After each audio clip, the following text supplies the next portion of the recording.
बहुत पुरानी बात है, एक जंगल में एक गुरुकुल था जिसमें बहुत सारे बच्चे पढ़ने आते थे।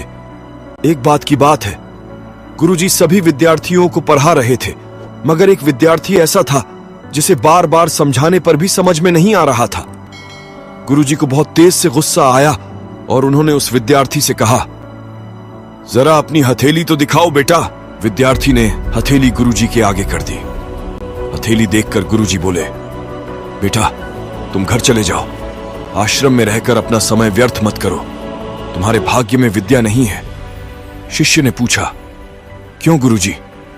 गुरुजी ने कहा, तुम्हारे हाथ में विद्या की रेखा नहीं है। गुरुजी ने एक होशियार विद्यार्थी की हथेली उसे दिखाते हुए कहा, यह देखो, यह है विद्या की रेखा, यह तुम्हारे हाथ में नहीं है, इसीलिए तुम समय नष्ट ना करो और घर चले जाओ और वहां अपना कोई और काम देखो।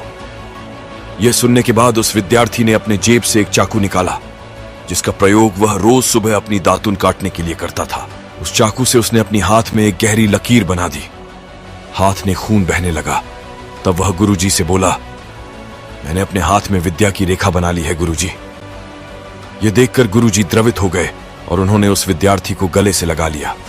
गुरुजी बोले, बेटा तुम्हें विद्या सीखने से कोई ताकत नहीं रोक सकती है। रहा निश्चय और परिश्रम हाथ की रेखाओं को ही बदल देती है।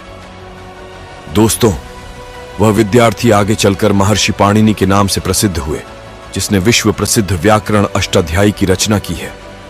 इतनी सदियां बीत जाने के बाद भी, आज वर्षों बाद भी, विश्व की किसी भी भाषा में ऐसा उत्कृष्ट और पूर्ण व्याख्या का ग्रंथ अब तक नहीं बना।